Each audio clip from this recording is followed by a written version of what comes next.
The highlight of the weekend so far has to be the high quality finishing that we have seen.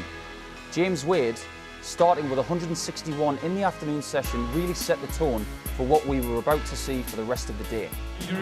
Wade would need 2 trebles for a dart at the bullseye, and this would be a killer. It would be a killer treble 17. A killer bullseye.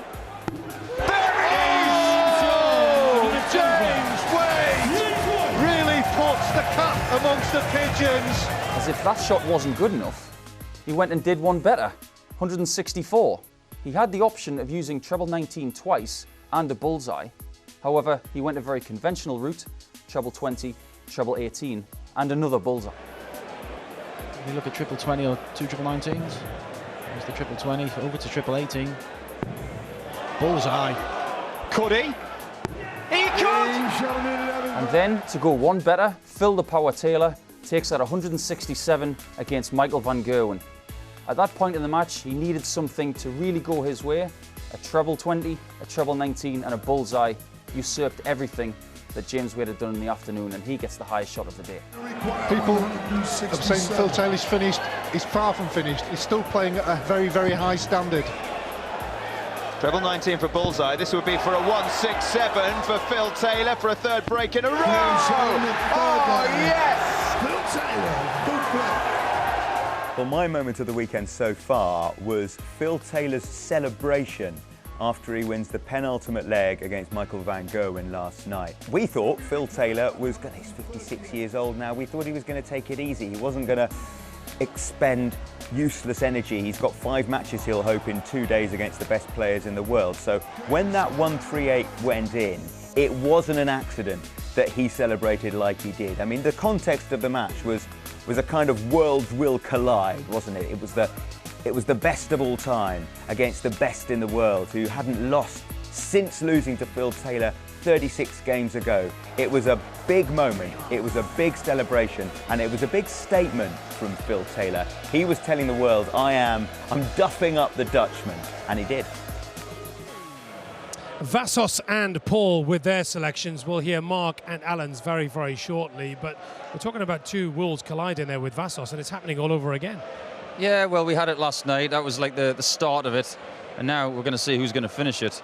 Michael van Gerwen is playing better now than he was yesterday. Phil Taylor has steadied off, really. He has been doing the same thing all weekend.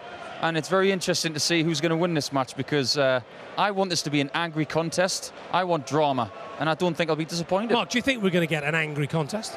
Yeah, definitely. Michael's going to be pumped up.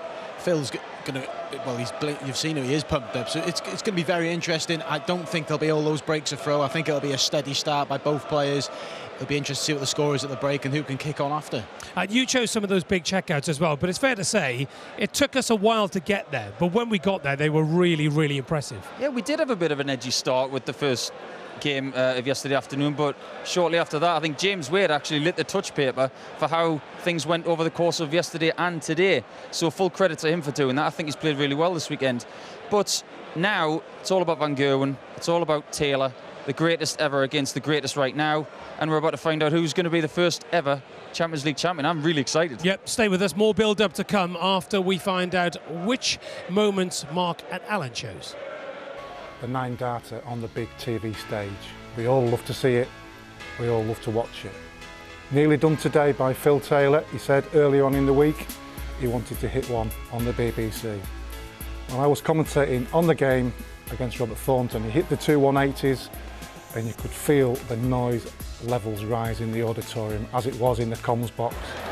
Phil Taylor is on the magical 9, and I can assure you he really wants to do this. Yes. Treble 19 for double 12. Yes, it's on. Double 12 for Taylor. Oh, it's gone on the M6. 26. Double 12. Just wasn't to be. It was a long way off, Phil. It was a long way off. It slipped. It slipped. Yeah. It's good to see you smiling, though. It was just, I can't swear, can I? But it was just a rubbish start, to be quite honest with you. For me, being a proud Welshman, I think the crowd's been the greatest part of the tournament. They've got involved, they've got behind every player, and they've made this event what it is.